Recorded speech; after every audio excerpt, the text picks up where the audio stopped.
Connaissance, recherche, sciences, des sciences mathématiques, théorie, physique, philosophie, conférence, archéologie, nature.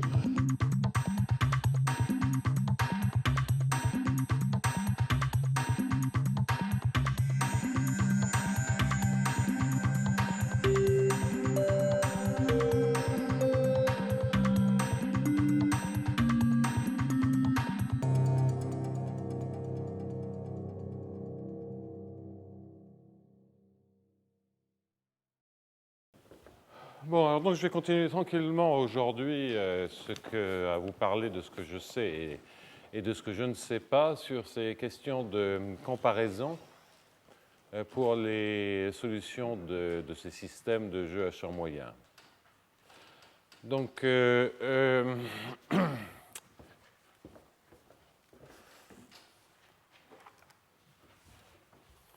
ce sur quoi essentiellement je vais me concentrer aujourd'hui est sur l'exemple suivant.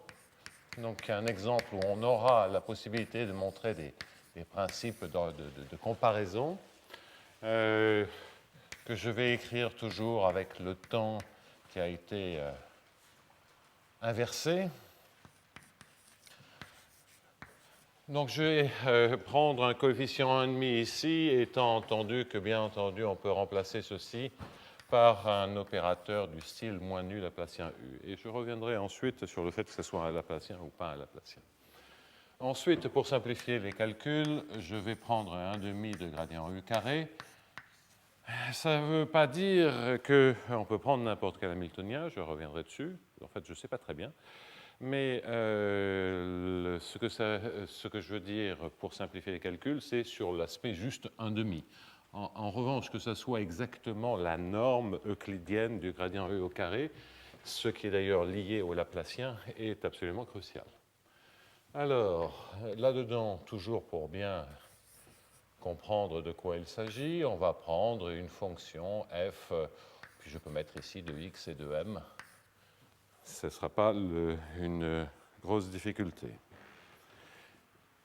Donc, quand j'écris de f de x et de m, c'est qu'on s'est donné une fonction régulière de x, et comme la semaine dernière, tous les x vivent dans un domaine périodique, donc condition limite périodique dans un cube.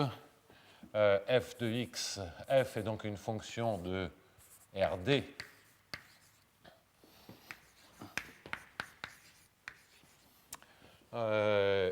croît 0 plus infini, puisque les m sont des mesures positives ou nulles, à valeur dans R. Donc tout est supposé, toutes les données seront supposées régulières, périodiques quand il le faut en x. Donc toutes les fonctions sont périodiques en x. Quand je dis périodique en x, c'est que j'aurai une condition initiale sur U, que je vais d'ailleurs tout de suite rajouter.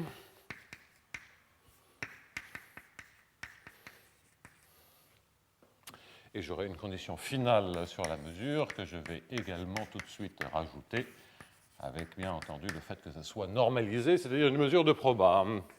Alors donc dm sur dt, plus 1,5, ça c'est l'aspect rétrograde, plus divergence de gradient um, égale à 0. Bien, donc là tout y est, c'est simplement l'hypothèse. Bon, ça, on en reparlera après sur cette hypothèse-là.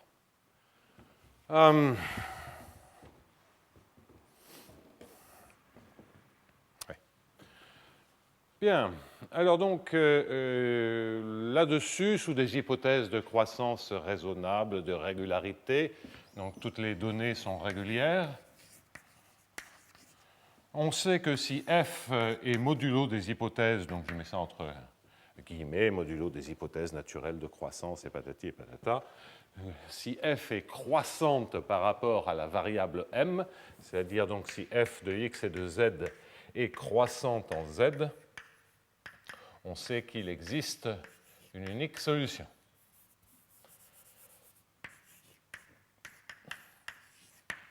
Et si on prend des f qui ne sont pas trop violemment, qui ne se comporte pas trop violemment à l'infini, l'existence est toujours vraie. Ce qui pose réellement problème, c'est l'unicité. Alors, comme on veut démontrer un résultat qui consiste à dire que la solution U, et on verra quelque chose de plus précis, que U croît si U0 croît. Alors ça, qu'est-ce que ça veut dire U0 croît?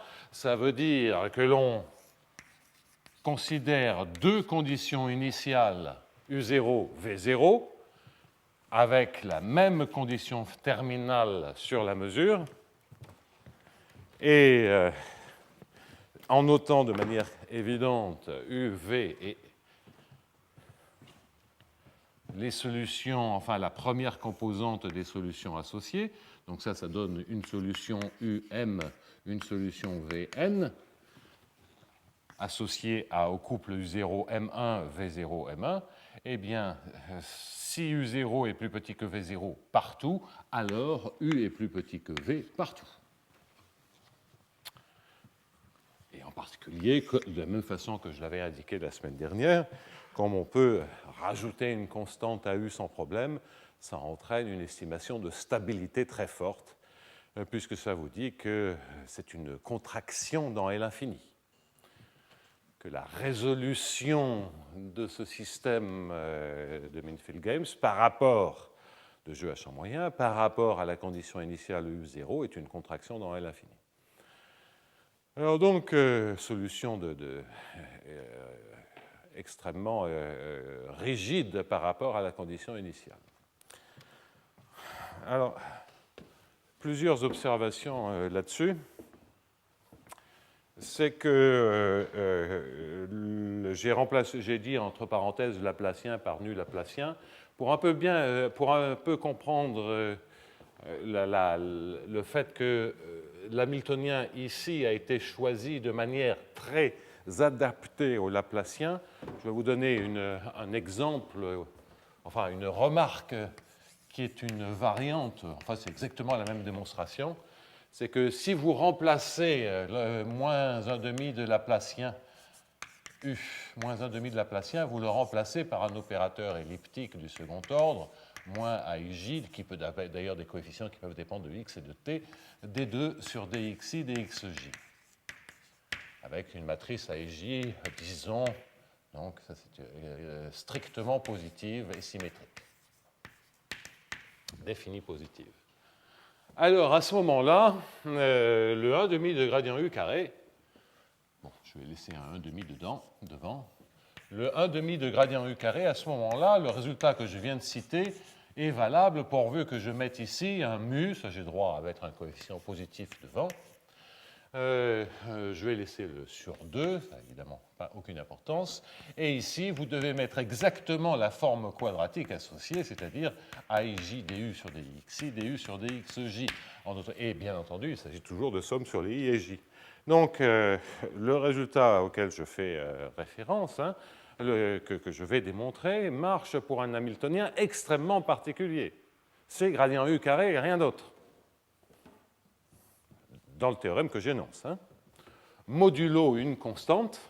Alors évidemment, la suite de l'histoire, c'est que pour l'équation en M, la divergence de gradient UM, ça doit devenir la divergence de AIJ DJUM. Ce qui correspond bien au contrôle optimal, et il doit y avoir un mu qui traîne. Voilà.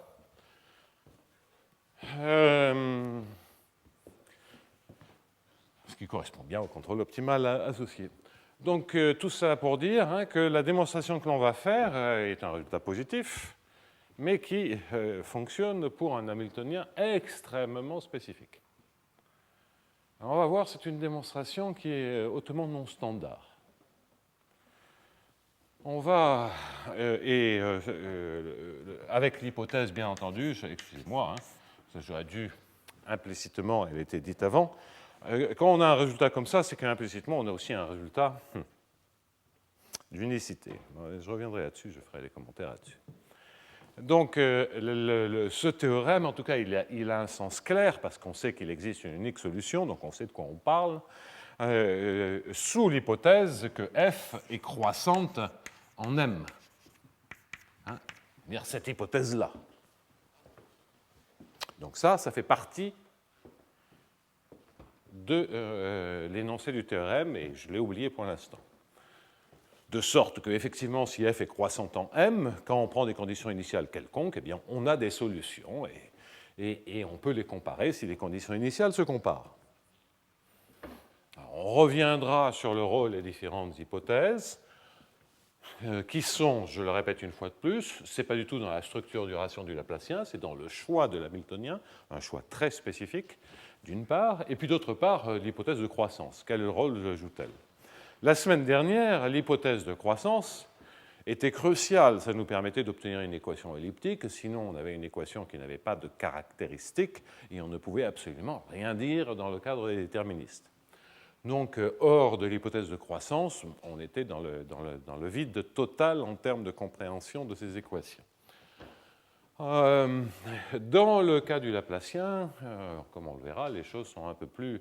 Quand on a du bruit, quand on a des trajectoires, des dynamiques de joueurs qui sont stochastiques, alors, et qu'on a donc ce terme laplacien qui effectivement régularise quand même un peu, eh bien, les choses sont un peu différentes. Alors, donc pour l'instant, on se contente de la démonstration de ce théorème et on va se servir d'une observation dont on a déjà parlé ici, hein. Donc, la première étape, c'est une observation qui est très, très spécifique. Donc là, très spécifique à l'hamiltonien quadratique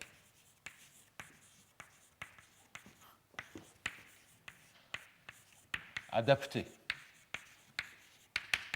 Donc, quand je veux dire, ce que je veux dire par là, c'est que si on prend le Laplacien, l'hamiltonien quadratique adapté, c'est gradient U carré. Si je prends un opérateur AIJ DIJU, c'est AIJ DU sur DXI, DU sur DXJ.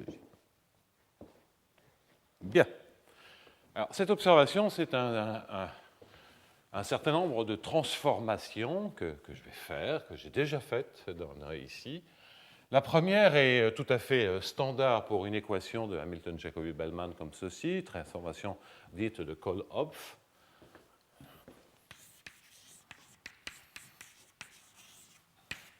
Qui consiste à poser phi égale les puissances moins u.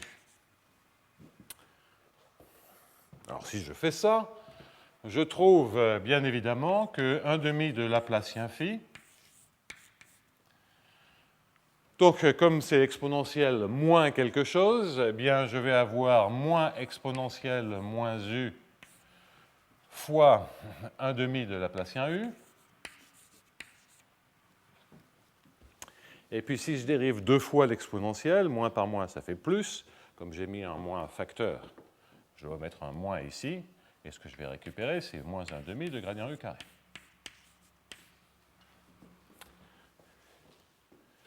Donc vous voyez que cette transformation est précisément l'intérêt de cette transformation quand on a une équation où on a exactement ce terme moins Laplacien plus gradient U carré. Bon, il y a des demi partout, oubliez les demi. Hein. Donc lorsque vous avez Laplacien U moins gradient U carré, un signe près, c'est Laplacien de phi sur phi. Donc ça, c'est une transformation classique. C'est un calcul. Vous faites le calcul des dérivées secondes et vous trouvez cette expression. Bien. Donc, c'est pour ça que ça a été inventé, ça a été fait pour. Et c'est d'ailleurs le seul hamiltonien que l'on puisse gérer, linéariser, entre guillemets, par un changement de fonction non linéaire, parce que si vous prenez à l'inverse un changement de fonction linéaire dans le phi, vous allez effectivement récupérer des expressions comme ceci, mais il y aura toujours une dépendance en u ici. Il y aura une fonction de u supplémentaire. Ce ne sera pas un hamiltonien pur en gradient u carré. Donc, c'est vraiment très spécifique. Bien. Là, il n'y a pas de marge.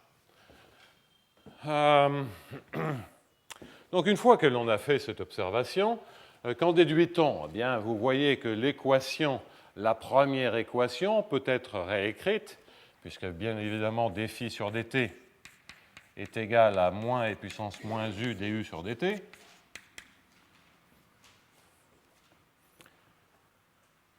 OK. Et donc, si je mets un moins dφ sur dt ici, ça me fait un plus. Bien.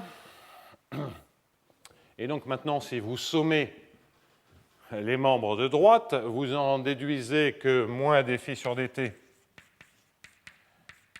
que les membres de gauche, la somme des membres de gauche, à savoir cette expression, est donnée par e puissance moins u que multiplie la somme de du sur dt moins 1 demi de Laplacien u plus 1 demi de gradient u carré, qui, de par l'équation, est simplement donnée par f. De sorte que l'équation que l'on récupère, et je vais la conserver ici,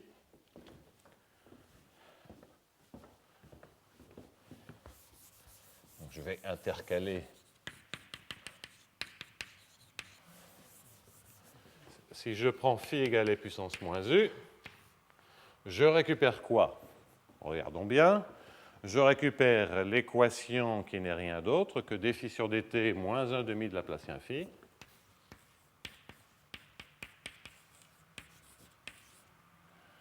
plus f de x et de m scalaire phi, multiplié par phi est égal à 0. C'est-à-dire une équation de Schrödinger avec temps imaginaire, avec une équation de Schrödinger, ou exactement une équation de la chaleur avec un opérateur de Schrödinger qui est donné par moins 1 demi de Laplacien plus le potentiel f de x et de m.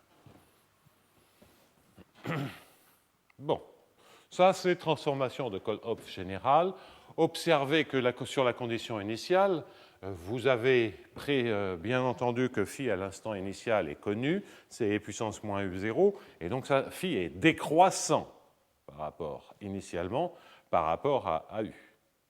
Donc le théorème qui est là, il se traduit normalement, une version équivalente du théorème est de dire phi décroît si u0 croît, puisque c'est e puissance moins u.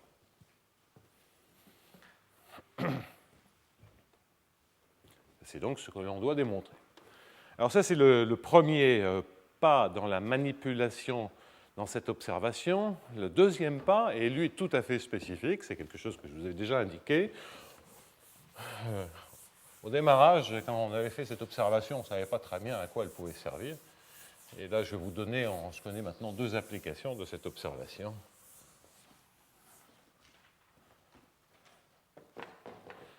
Alors, donc, la deuxième partie de cette observation, donc petit i, petit 2i, ça va être de travailler sur l'équation en m.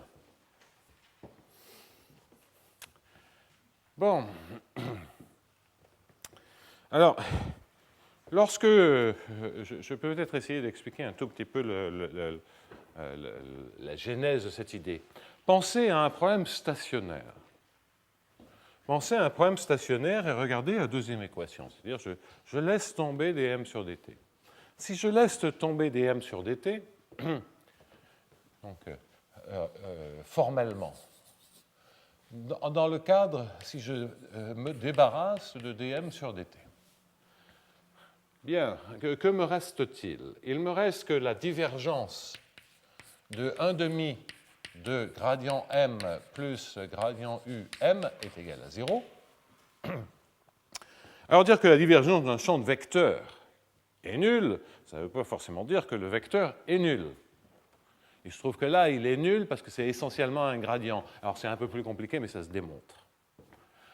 Alors, en tout cas, on a une solution qui nous tend les mains, qui consiste à dire gradient m sur 2m plus gradient u est égal à 0.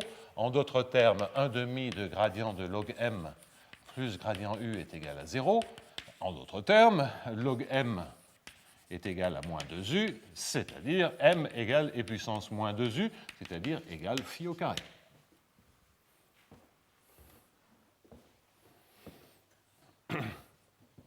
Alors, je ne l'ai pas rappelé, même si c'est une conséquence de l'unicité, c'est que les m sont normalisés, positifs ou nuls, quel que soit le temps.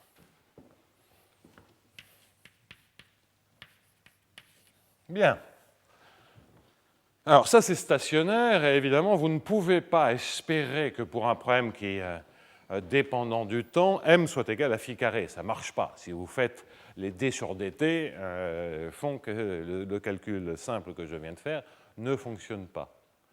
Néanmoins, ce que l'on garde de cette idée, c'est que dans m, on peut peut-être factoriser du phi, puisque dans le cas stationnaire, c'est le carré de phi. Et que phi est une fonction strictement positive, puisque c'est l'exponentielle de u. Ça, je vais l'indiquer ici. Alors, d'où l'idée de tenter, hein, c'est vraiment un ansatz, de tenter la factorisation, c'est-à-dire de regarder le quotient de m par phi. Puisque dans le cas stationnaire, c'est le carré de phi, dans le cadre stationnaire, le qui, ça serait phi. Est-ce qu'on récupère quelque chose? On essaye. Et je dois dire que c'est à peu près la seule justification que je puisse vous donner de regarder m sur phi. Après, on fait le calcul et ça marche. J'aime pas trop ça. Hein. En général, j'aime bien savoir pourquoi je fais les choses. Mais là, en l'occurrence, j'ai beau me creuser la cervelle, je ne vois aucune autre justification. Alors, donc, faisons-le. Alors, ça, je peux l'effacer, on n'en a plus besoin. C'est un calcul qui n'est vraiment pas méchant.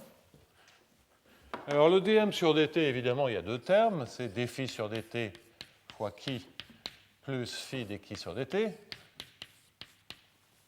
Bon. Alors, le 1,5 de Laplacien m, pour des raisons qui apparaîtront plus clairement après, je ne vais pas du tout développer le Laplacien, je veux dire que c'est la divergence du gradient. Et le gradient de m, c'est évidemment le gradient de phi fois qui, plus phi gradient qui. Moins, pourquoi, je ne sais pas pourquoi je dis pas moins, c'est un plus, divergence de, alors c'est m fois gradient u. M, c'est phi qui, et gradient u, c'est quoi? U, c'est moins log phi. Donc, gradient U, c'est moins gradient phi sur phi. Donc comme m, c'est phi qui, je vais l'écrire et puis effacer, et je multiplie par moins gradient phi sur phi, vous voyez ce qui se passe, les phi s'en vont ici, le signe moins sort, et donc la moralité, c'est que tout ce terme, je le mets entre parenthèses, et je le remplace par moins, ouais, on n'y voit plus rien.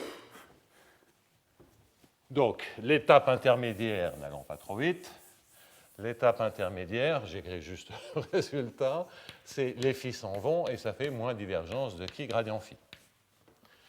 Parce que m, c'est qui fois phi, donc le qui il est là, et que gradient u, c'est moins gradient phi sur phi. Donc les phi s'en vont et il reste le moins gradient phi.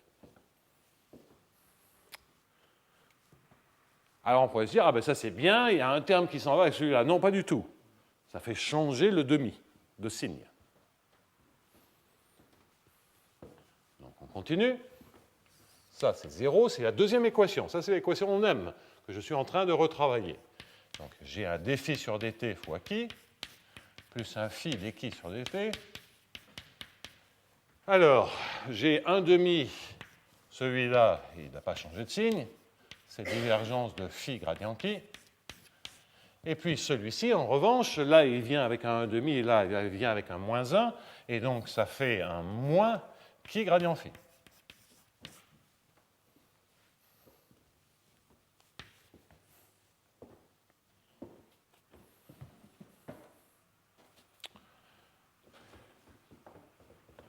Alors, là, on est presque au bout de nos peines, parce que maintenant, on va développer la divergence. Donc là, pour l'instant, qu'est-ce que je fais? J'ai simplement remplacé dans la deuxième équation m par qui phi et u par e puissance point phi. Et j'obtiens cette expression. Maintenant, si je développe cette divergence, qu'est-ce que j'obtiens?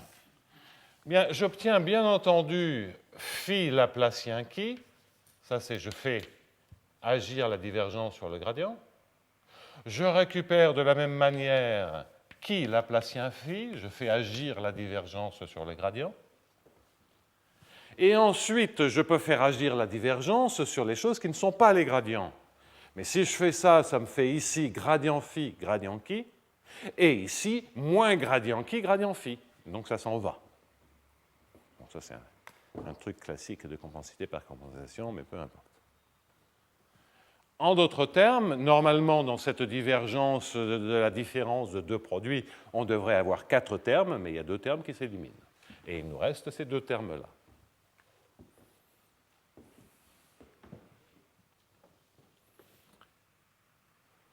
Alors maintenant, une fois qu'on a fait ceci, eh bien, que voit-on apparaître?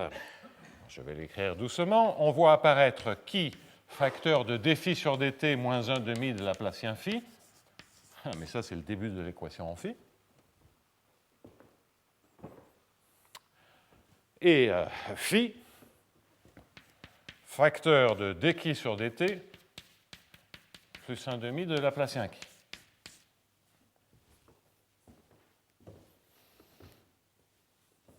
C'est-à-dire, les opérateurs de la chaleur en temps positif et en temps négatif, pour l'un et pour l'autre, multipliés par l'autre expression. Donc c'est très symétrique, très joli. Bon. Alors maintenant, on peut se servir de la première équation, mais c'est une conséquence évidemment de cette formulation. Ça fait moins f phi.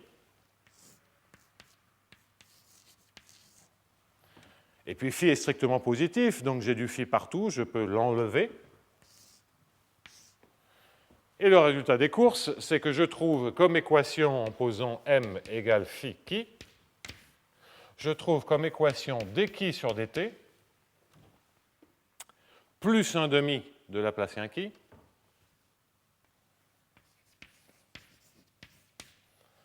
et je vais mettre un moins plus f de x et de m fois qui égale à 0, qui évidemment est toujours strictement positif.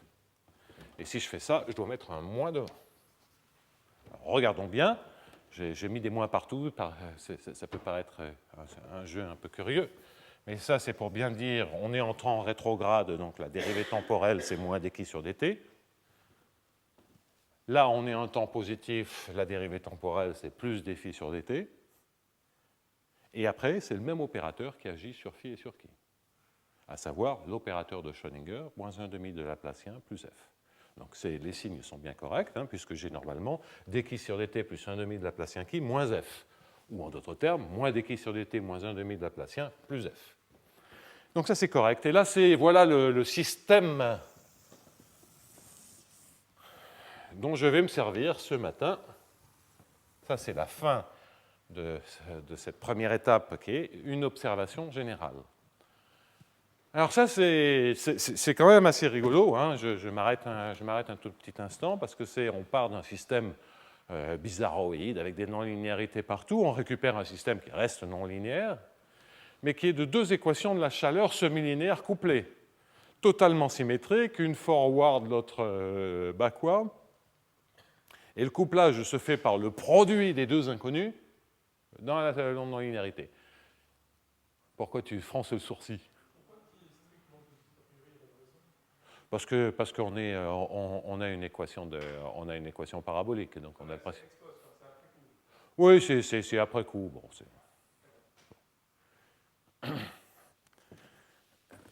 donc comme j'ai mis m positif ou nul, donc on sait simplement que qui est positif ou nul. Mais c'est vrai. Pourquoi c'est vrai? Parce que m est strictement positif. Et pourquoi m est strictement positif?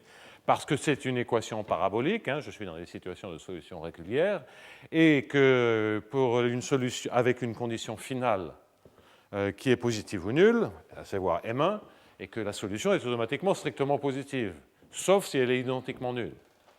C'est le principe du maximum fort, ou Warnack, si vous voulez. Et elle ne peut pas être strictement nulle, puisque M1 est de mesure 1. Bon. Donc c'est vrai, mais c'est vraiment pas le point important. J'ai plus insisté sur la stricte positivité de phi, parce que je divise par phi m. Bon. Je divise m par phi. Bon, alors, outre le fait que c'est rigolo, parce que c'est peut-être un effet d'optique, mais ça paraît plus simple quand on a écrit ces deux équations.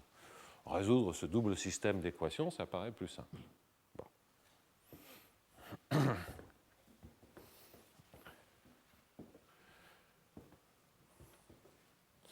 Alors, vous pourriez vous dire, mais il reste quelque chose de cette astuce dans le cadre où il n'y a pas de Laplacien, hein, donc dans un cadre, ce qui serait d'ailleurs dans un cadre comme ça, ce serait vraiment du Wasserstein avec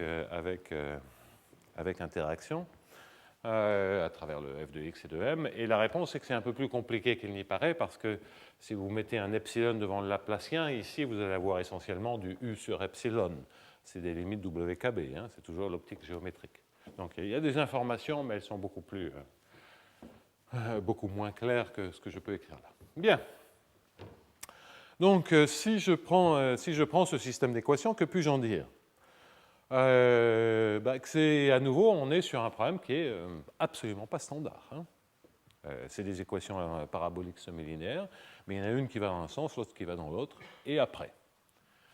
Alors on va jouer, on va faire un jeu qui est très étrange, qui va être l'idée de la croissance, mais auparavant, avant de parler de l'idée de la croissance, je vais retraduire dans ces nouvelles inconnues là.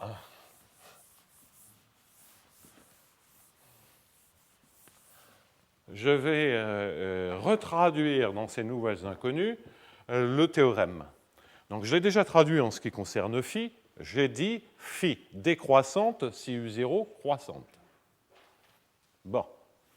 Est-ce qu'il y a une autre information dans le théorème? Non. En revanche, ce que l'on va réellement démontrer, c'est un théorème plus fort. Donc si ça c'est théorème 1, on va en fait démontrer un théorème 2 qui entraîne bien sûr le théorème 1, qui consiste à dire si U0 croît, alors, bon, phi croît, ça c'est l'aspect, ça contient le théorème 1, phi décroît, pardon.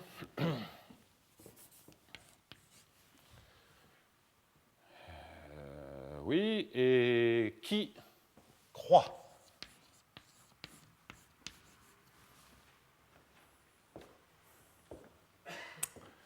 Bon, c'est pas gagné ça, hein? Donc, le résultat, c'est que m, on n'en sait rien, parce que c'est le produit de phi par qui. Et de toute façon, il ne peut pas être comparé, a priori, puisque c'est une mesure de probabilité. On ne peut jamais comparer ponctuellement deux mesures de probabilité. Bon. Donc on a beaucoup de rigidité dans le système, y compris dans M, mais de manière beaucoup plus compliquée qu'il n'y paraît. C'est le produit de deux choses qui sont rigides par rapport à la condition initiale. OK. Alors intuitivement, et après on va essayer de mettre en place sur un algorithme, essayons de comprendre un peu formellement pourquoi ça a une chance de marcher, ça. Je vais refaire deux ou trois fois cet argument, donc on va commencer par le faire une première fois oralement pour s'y habituer. OK. U0 croît. Donc, phi 0 décroît, parce que phi 0, c'est puissance moins U0. Ça va. Bien, alors gelons qui. Si on gèle qui, pour l'instant, la première équation est une équation parabolique. Et semi-linéaire, et la solution est décroissante par rapport à sa condition initiale. On peut s'attendre à ce que phi décroisse, puisque la condition initiale décroît. Si phi décroît, ça veut dire qu'à l'instant grand t, phi décroît. Mais à l'instant grand t, qui ça vaut quoi à l'instant grand t? C'est m qui est fixe, qui est m1 divisé par phi. Donc c'est m1 divisé par phi de grand t. Phi de grand t décroît. Donc 1 sur phi de grand t croît, et M1 ne bouge pas. Donc formellement, je vais quand même écrire ça, formellement, phi 0 croît à U0 croît, entraîne phi 0 décroît, entraîne, ça c'est faux, je n'ai rien démontré du tout. Phi décroît, parce que c'est déjà presque une certaine manière admettre le théorème. Et si phi décroît, ça entraîne que m à l'instant final croît, parce que m à l'instant m qui, parce que ça c'est simplement m1 sur phi de t.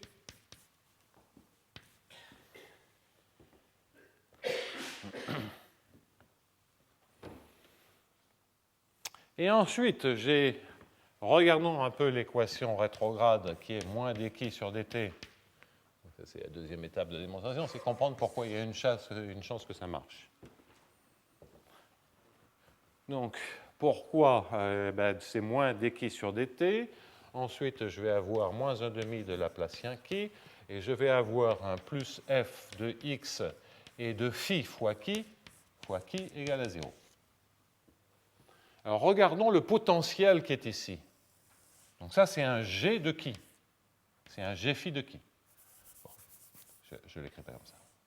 Donc j'ai une fonction de l'inconnu. Donc si j'appelle z les valeurs de l'inconnu, qui est donnée par f de x de phi z fois z. C'est ça ma non-linéarité. Donc si phi décroît, cette non-linéarité décroît, parce que f est croissante. Donc ça décroît comme fonction de z. Alors peut-être, je vais mettre ici un point pour bien montrer que c'est comme fonction de l'argument que ceci est décroissant. OK ? Mais si vous avez une non-linéarité qui décroît, pensez que c'est un second membre, pensez que c'est un f de x de phi. Et ça, c'est une équation de la chaleur. Comme il y a un signe plus de l'autre côté, ça veut dire que c'est qu'un terme de croissant, et ça entraîne que qui croît.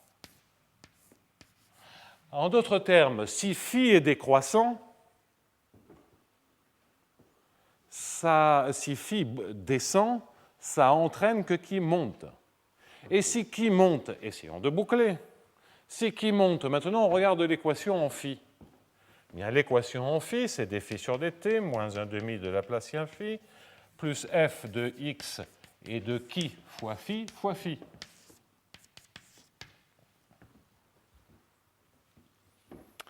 Et si qui augmente, comme f est croissante, ça veut bien dire que f de qui point monte.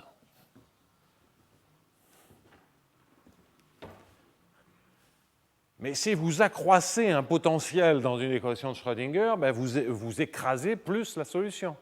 La solution descend. Et donc ça entraîne que phi descend. Et donc vous voyez que vous avez quelque chose qui, en termes de bouclage de points fixes, est cohérent. Si phi descend, qui augmente, si qui augmente, phi descend. Ce n'est pas une démonstration, mais ça prouve qu'il y a une zone cohérente de monotonie sur les inconnus. C'est toujours pas une démonstration. Hein. Ça rend les choses possibles. Alors je me suis servi à plusieurs reprises de principes de comparaison là-dessus sur des solutions. Donc je vais faire une petite remarque, parce que ça nous servira. Donc aussi bien en temps positif, donc là, remarque, et je vais complètement essayer de changer de notation. J'écris ça dψ1 sur dt, moins 1,5 de Laplacien ψ1, plus f1 de ψ1 égale à 0. Donc ψ1 et ψ2 positif ou nul. Bon, la positivité d'ailleurs ne joue rien.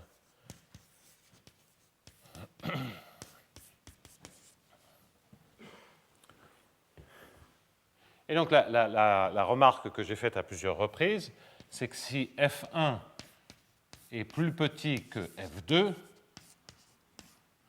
ça entraîne que ψ1 est plus grand que ψ2.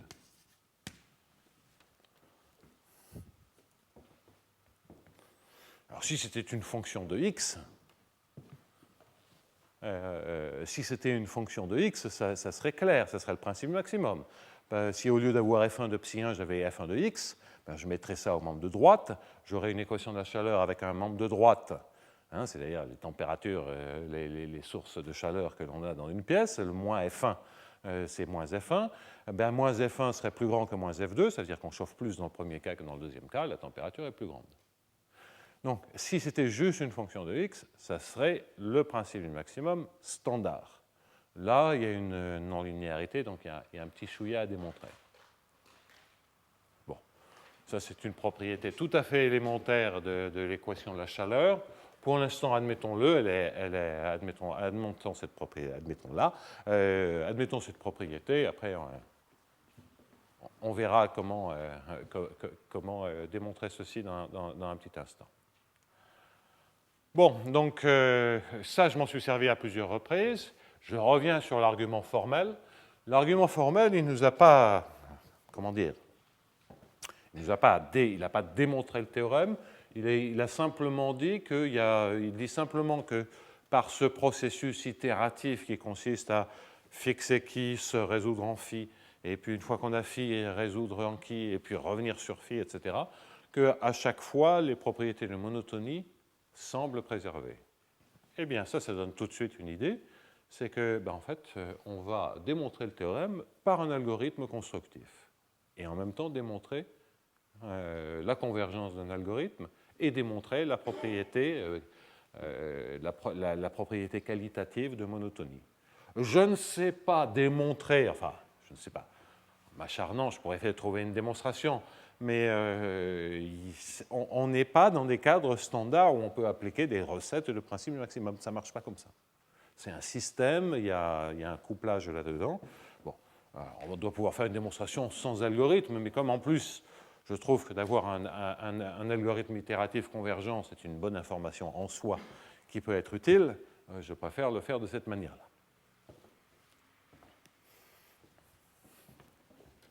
Après, je vous parlerai un peu de la linéarisation, parce que même sur la linéarisation, c'est intéressant. En termes de système linéaire, qu'est-ce que l'on récupère quand on regarde ce problème-là. Donc, la troisième étape de la démonstration, c'est la troisième étape qui va être la démonstration à proprement parler, va consister à mettre en place un algorithme qui correspond exactement à ce que je disais.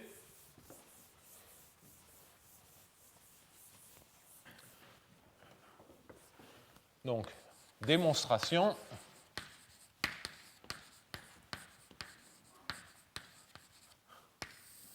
basée sur un algorithme.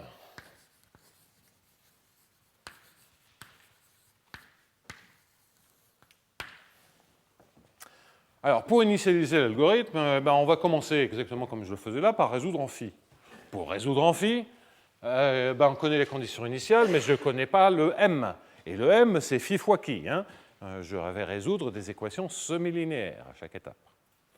Donc, si m, c'est phi fois qui et que je veux chercher phi, il faut que je me donne qui. Donc, l'algorithme, l'initialisation, c'est se donner un qui 0 strictement positif, quelconque. Et on va démontrer que quel que soit le choix, l'algorithme dont je vais parler converge vers la solution. Bien. Donc ça va permettre de trouver phi 1 tout de suite. D phi 1 sur dt, je explique comment on fait ça, moins 1,5 de Laplacien phi 1, et puis après je remplacerai le 1 par dn. Ouais, d'ailleurs je vais faire ça tout de suite. Hein. Donc, étant donné qui n-1, phi n-1 construit,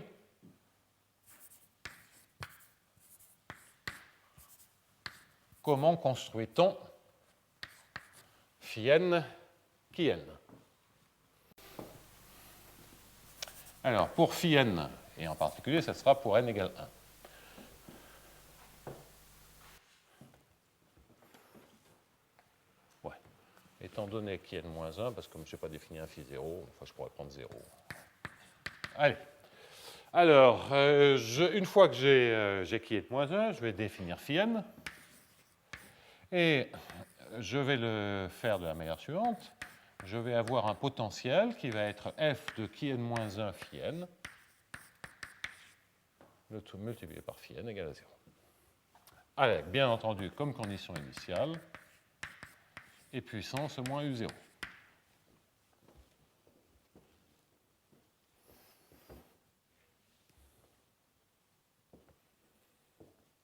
Bien. Une fois, ça c'est la première demi-étape de l'algorithme, une fois que je définis phi n, il faut que je définisse qui n.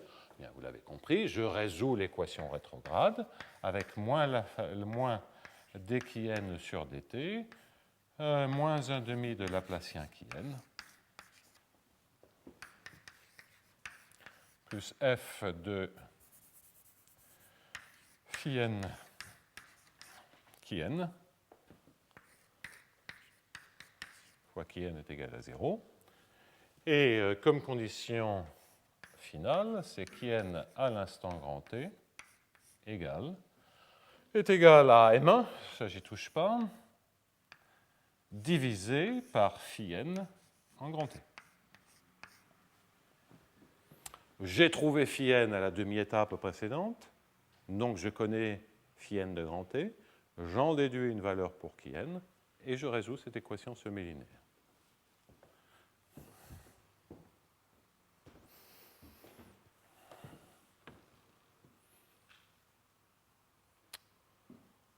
Alors, vous aurez noté que j'ai éliminé la dépendance en x dans le f pour ne pas me traîner des notations parasites. Ça ne change absolument rien à la démonstration. Alors, que dire de plus ouais.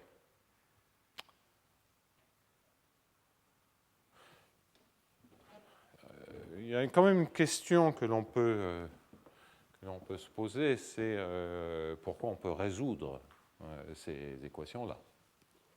Alors, dans le cas qui nous occupe, comme on a la croissance, en fait, c'est assez systématiquement vrai, parce qu'on a une estimation a priori, c'est une sorte d'estimation de principe du maximum. D'abord, les phi sont positifs ou nuls. Vous voyez qu'à chaque étape, les phi n sont strictement positifs ou nuls. Et que, comme les qui n sont aussi strictement positifs ou nuls, enfin, ils sont positifs ou nuls, le f qui est à l'intérieur, il est positif ou nul.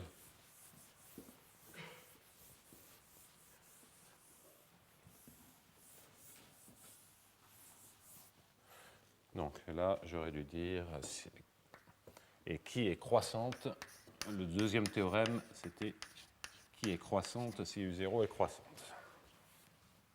Bien.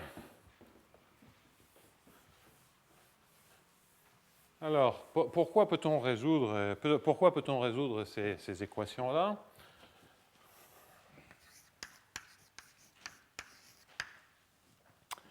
Eh bien, c'est parce qu'on a des estimations a priori, et ça suffit pour des équations elliptiques semi-linéaires. Donc, remarque, on a des estimations a priori très simples, puisque les phi n sont posés, phi n est positif ou nul, qui n est positif ou nul, donc déjà on a une borne par-dessous.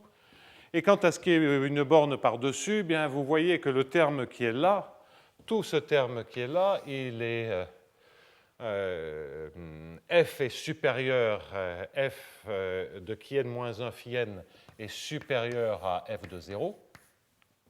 Et de la même façon, tout ceci est supérieur à f de 0. Et donc ça veut dire que, le principe du maximum toujours, que phi n est plus petit que la solution phi n bar qui résout d phi n bar sur dt, moins 1,5 de Laplacien phi n bar. Je diminue le potentiel, donc ça, j'écrase moins la solution, ça la fait remonter. Ça fait plus f de 0, phi n bar égale à 0. Et ça, c'est quelque chose qui, d'ailleurs, ne dépend pas de n. Et de la même manière, on a que... Ouais, alors... D'accord ?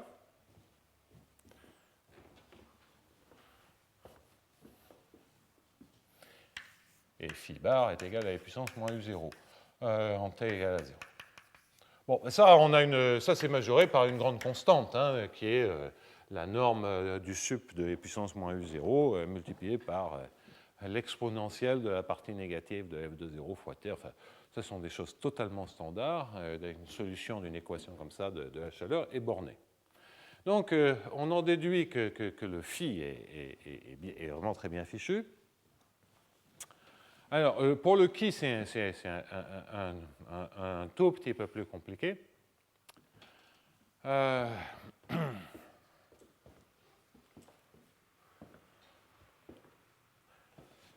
Parce que il y a, si je veux avoir des estimations réellement indépendantes de n, c'est un tout petit peu plus compliqué, parce qu'en fait, ce dont j'aurais besoin, c'est d'une estimation par dessous de phi. Une estimation par dessous de phi qui me donne une estimation par dessus de qui. Et pour avoir une estimation par dessous, il faut que le f n'écrase pas trop phi. Et donc que le Kn-1 ne soit pas trop grand. Bon. Alors ça, je vais le savoir à chaque itération, mais pour avoir des estimations a priori indépendantes de n, ce n'est pas aussi simple.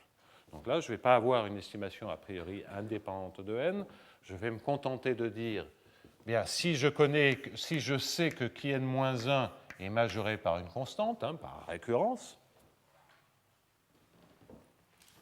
alors, le potentiel f de Kn-1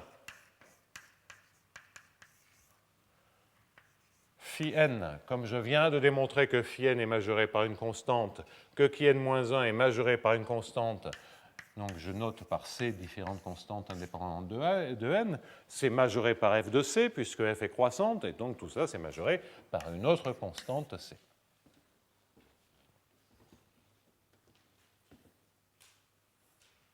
Alors, je pousse. Je vais mettre un C', parce que sinon c'est... Allez. Donc, si je fais ça, où en suis-je? Eh bien, j'en suis que j'ai obtenu que le potentiel était majoré par C', de sorte que phi n est minoré par un certain phi bar, qui, lui, résout d phi bar sur dt moins Laplacien, moins 1,5 de Laplacien phi bar, plus C' de phi bar égale à 0. Parce que j'ai accru le potentiel, donc j'ai écrasé un peu plus la fonction. Et phi bar à l'instant initial est donné par e puissance moins u0, toujours si j'en ai envie. Bon, mais ça entraîne que phi bar, lui, est minoré par 1 sur C, donc une autre constante. J'ai une minoration pour phi bar. Je l'ai initialement, et puis j'ai une équation de la chaleur.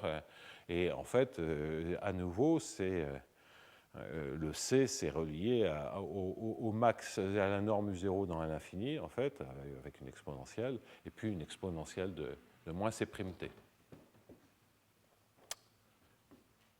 Donc, bon, attention, ça éventuellement, ça dépend de n, hein, ça. Hein. Donc, je le gomme, mais je ne prétends pas ici avoir obtenu une estimation sur les phi. J'ai obtenu une estimation universelle sur les qui, je n'en avais pas obtenu. Donc, si les phi sont minorés, bien j'en déduis que Kn est majoré à l'instant final. Et puis là, maintenant, c'est la même démonstration que précédemment. Le potentiel, donc là, j'en déduis que Kn à l'instant grand t est majoré par une constante. Donc, je vais ensuite dire que f de phi n Kn est supérieur ou égal à f de 0 comme précédemment.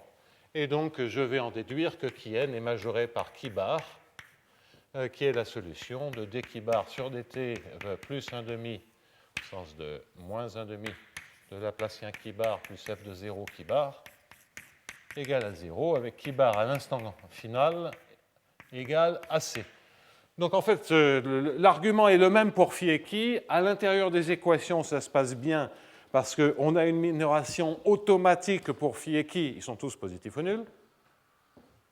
On a une majoration automatique parce qu'il suffit de remplacer ce potentiel qui dépend de n par f de 0 et ça me donne des majorations. Pour phi, ça suffit parce que je le connais entièrement initialement, mais pour qui j'ai un problème parce que je dois diviser par phi et que donc il me faudrait une minoration sur phi. Donc, la conclusion, c'est qu'on a des estimations sur phi qui sont totalement uniformes, indépendantes de n, et que pour qui n, eh bien, on a a priori une majoration qui pourrait dépendre de n. Même si de fait, comme on va démontrer que l'algorithme converge, on saura a posteriori qu'il n'y a absolument pas de dépendance en n dans la majoration.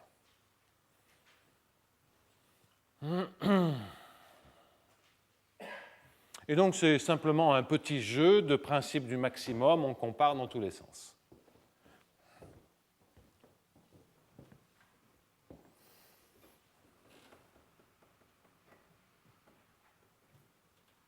Bien.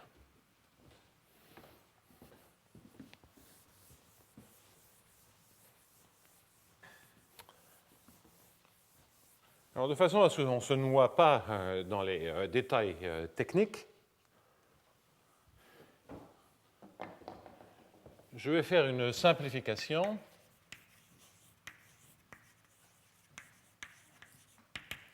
pour simplifier la présentation. C'est-à-dire que je vais démontrer le théorème dans le cas où f est borné.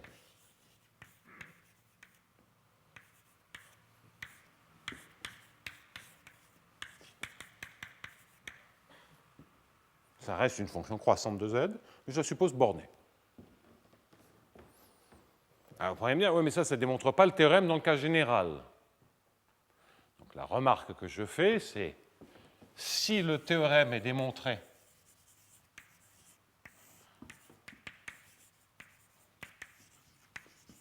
dans le cas borné,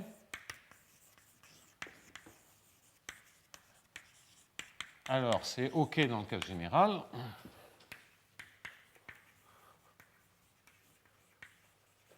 Par approximation.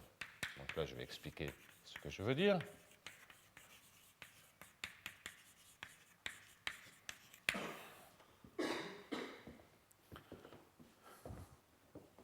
Eh bien, ce que l'on fait, c'est que l'on prend un f de x et de z,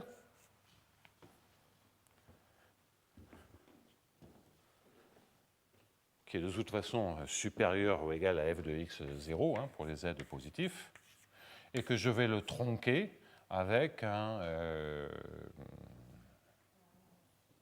sur epsilon. Allez.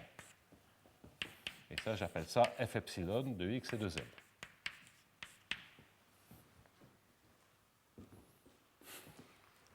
Qu'est-ce qu'il y a? Oui. J'ai un problème de dépendance en n de la borne sur qui? A posteriori, mais comme de la posteriori, je vais le démontrer dans le cas borné. Donc, je tiens à être quand même un peu rigoureux. Donc, on peut obtenir des estimations a priori beaucoup plus générales que ce que je vais faire, mais c'est ultra technique et fondamentalement, on s'en fout.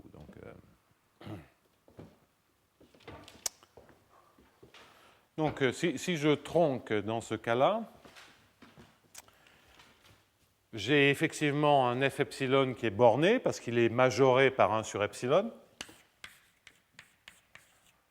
Et il est minoré par f de x et de 0, qui est une fonction régulière, qui est donc minorée par une constante. Donc là, j'ai une suite de non-linéarités qui sont bien croissantes, c'est bien des fonctions croissantes de z. Pour ces f epsilon-là, j'ai des solutions de Minfield-Games u epsilon, m epsilon.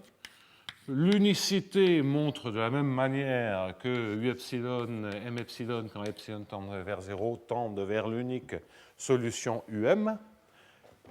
Et donc, si j'ai démontré qu'au niveau des non-linéarités tronquées, j'ai la monotonie qui m'intéresse, eh bien, par passage à la limite, j'aurais gardé la même monotonie. Donc, c'est, si vous voulez, un argument par densité. Si je sais le faire pour des classes de non-linéarité qui peuvent approcher les non-linéarités qui m'intéressent, ça suffit. Donc par un simple argument d'approximation, ce que j'observe, c'est qu'il suffit de démontrer le théorème dans le cadre d'une fonction qui est bornée. Alors si la fonction est bornée, si je reviens en arrière sur les estimations a priori, maintenant obtenir une estimation indépendante de n sur qui n, il n'y a plus de problème. Je vais pouvoir effacer le c de n ici. Pourquoi? Parce que je reprends l'argument. Si f est borné, je vais en déduire que f de qui n